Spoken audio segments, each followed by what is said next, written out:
Hello again. I am 31 weeks pregnant and 2 days as of today.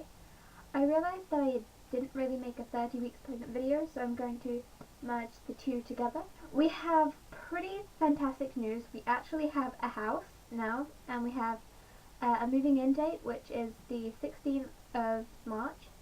So we've got about 4 more weeks here. So what we're going to try and do is just hoard as much stuff for the new house as we can. We have non-bio detergents and stuff for the baby's clothes. We've got God knows what else in here. The baby so much won't be getting its own room because, there's not really any space for that. We have found a house, but it's only a 1-bedroom. What we're going to do is we're going to save up a couple of grand over the next year and then look for a 2-bed place once the baby's sort of getting a bit bigger. We'll probably stay in this house until baby's maybe 2 tops. And it's quite nice and it's quaint. It's not relatively too small or anything. It's finding space for all of our stuff, since we've got 2 massive TVs with desks and there's not anywhere to put them, and then you've got all the boxes and all the baby stuff, which is going to have to go somewhere, and then we've got the changing unit, so it's going to be really difficult. We've got most of the stuff for the baby. We had a visit from the family nurse the other day, and going through everything you need for a newborn baby, we have pretty much everything, which is surprising really, because I looked up online, on sites, everything we would need for a newborn baby, and I thought I would have missed out more, but apparently I haven't. I'm just trying to think what we don't have. I'm having to get a few little bits, like I'm getting a Thomas the Tank Engine floor playmat for them today. Not that they need it when they're a newborn, but obviously it comes in handy if they want to play with something. We don't actually have any baby toys, so if I do get for in a baby shower, I would love some baby toys. We're also trying to get linen changes, because we're using a Moses basket for when they're first born. It's in the corner over here. We have to get a new mattress, because apparently old mattresses, something to do with the chemicals, you're not allowed to use them with new babies. If you do buy a second-hand Moses basket, I would recommend buying a new mattress. You can get them from, we have an Argos in town, and you can get a newborn baby mattress with Moses basket for about £8, and hopefully it should fit the dimensions of the one we have, so it's not too bad. We also need to get some more cellular blankets, because I think we had like one that came with some bits that someone gave to us, and then we've got one being dropped off today. We've got a brand new one in a bag that someone dropped off yesterday, and then we're just getting like loads of little bits. We still need a proper changing mat. We've got a travel one, but to go on the to go on the changing table, we'd like a big foamy changing mat that we can use. I've actually, the cream that I showed you for my belly, it's really good. I haven't got any stretch marks yet. I think in my family the way it works is you get stretch marks after your belly has sort of shrunk, after you've had the baby, but until then we don't generally get stretch marks. That cream's really been helping, so I'll get some more of that this week. So my weight at the moment has reached 9 stone 3 pounds. The heaviest I've ever been in my life is 10 stone, and apparently I've never even looked close to 10 stone, so I don't really worry too much about gaining weight, because in my family you don't really gain that much. When I measured around my belly last week, sort of not how the midwife would do it to measure how many weeks you are, but around the belly, I was 37 inches, sort of around the bump. The baby, as of last week, should have weighed about 1.3 kilograms and is about 40 centimeters from head to foot. Now they've probably grown a bit since then, obviously because there's another week added on to that, but obviously baby's going to grow constantly. There is a lot of pressure under my rib cage at the moment. Obviously they're moving up more and more, and it sort of, when they kick their especially. And when I say they, they're not twins. We just don't know the gender. This often confuses people when I call them they. It sounds nicer than it, really.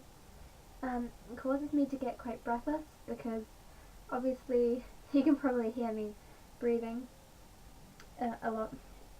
The diaphragm and everything else is really squished up at the moment, so it's really difficult to breathe, and I find it best most of the time, especially after I've eaten, to avoid acid reflux and pain when I breathe, to just sort of sit, not on my knees as such, but just sort of balancing in a kneeling position on the bed.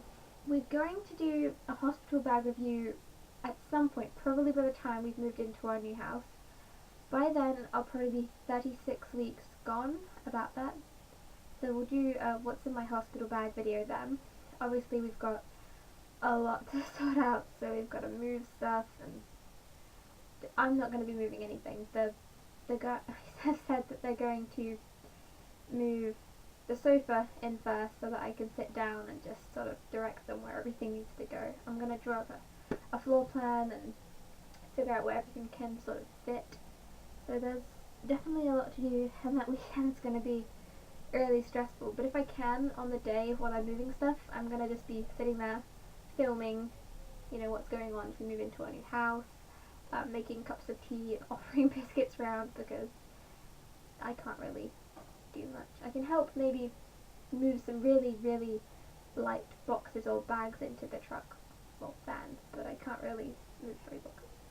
Some of the help groups I'd advise you to go to, even if you're maybe just early on in pregnancy, wherever you are really, if you're thinking of conceiving, I don't know, but Bounty, these are all online groups, Net Mums,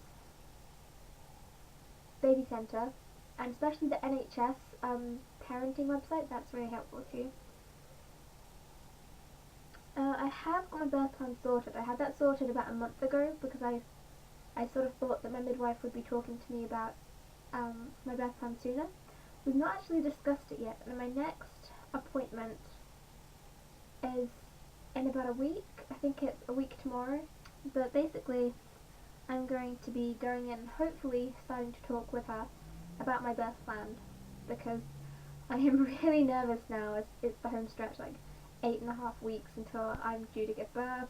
I'd like a water birth. I don't want anything to go wrong, but I know that probably 90% of women won't have the kind of birth that they want, and I understand that, but if I couldn't have a water bath, because I'm trying to do it with only gas and air and the warm water, I'm trying to go for no really big heavy drugs. If I wasn't in the pool, I don't know if I could do it without something shot into my leg or to help kill the pain, because I just don't know how well I'm going to bear with the strain of childbirth at the minute. I've had really, really bad heartburn and acid reflux. If you get bad acid reflux, just don't lie down when you are just after you've eaten, because it's really, really bad, apparently, because it makes all the digestive juice tracts just sort of come up like that. I was going to make a separate video on awkward situations and anxiety, stress, panic, but I think I'm going to combine it with this video. My husband completely understands me. There are some times where he is literally in my mind. My husband can read my thoughts sometimes. He is literally that in tune with me as a person. Certain things can really stress me out, and I can only be tough for so long. It can be a memory, it can be a past experience, it could be something really simple that will trigger off my stress, and when I get stressed, I can actually feel myself regress to sort of a childlike mental state, and I hate when it happens because I feel so helpless. I always go really quiet. I don't want to talk. I need to go somewhere alone. He knows that if there's something bothering me and I won't talk, he'll take me probably upstairs here, and he'll be like, oh, what's wrong, and he'll make sure that everything is quiet, because I get quite stressed if there are loads of people in one room, for example. We were actually going downstairs the other day to make some lunch, and there were only 3 other people that live here, so it's not like a big deal, but they were all sort of closely gathered together, And in one room, having 5 people sort of milling about where there's not really much space is very, very stressful for me as a person. I don't know if many other people get it, like this sort of stress, but we were going to make lunch and he kept asking me, my husband kept asking me what sort of things I wanted, and I wouldn't answer. He took me upstairs and he asked me what's wrong, and I sort of said, there are so many people in one space, I'm not sure what to do. I was literally just panicky. I felt like I'd regressed to the mental state of a child. I felt helpless. I and it's just a simple thing, going downstairs to make lunch, and even that I can't do sometimes if there are lots of people, because I need to feel calm and in control. So I'm quite worried about how I'm going to fare with the baby now that I think about those sort of experiences. But I know that if I need to do something, and with being a parent it's going to be mostly instinct, then I will do it, regardless of what stress that comes with it. I'm not sure if what I have is panic disorder or agoraphobia, because I don't go outside without someone with me. Even when I do go outside, I don't usually feel comfortable. But definitely one thing that I want people to think about is how stress can affect people differently. And obviously, it affects me in a very strange way. So I'm just worried, really, about how I'm going to fare in labour, since something small like that stressed me out. My husband knows exactly what to do. He's been a brilliant support to me. He he comes home, if I'm in pain, he asks what he can do to help me. He says he'll do anything. He'll run to the shops and get me something if I have a craving, or if I need something, he'll give me a back rub. He'll come sit down with me. He'll make time for me when he wants to do other stuff. And he's just really, I don't think I know what I could do without him, really. Especially not without him during the pregnancy. I don't think I could do it alone. But he's very, very helpful and very in tune with me, so I'm very grateful that I have him. So this has been my 30/31 week pregnancy update.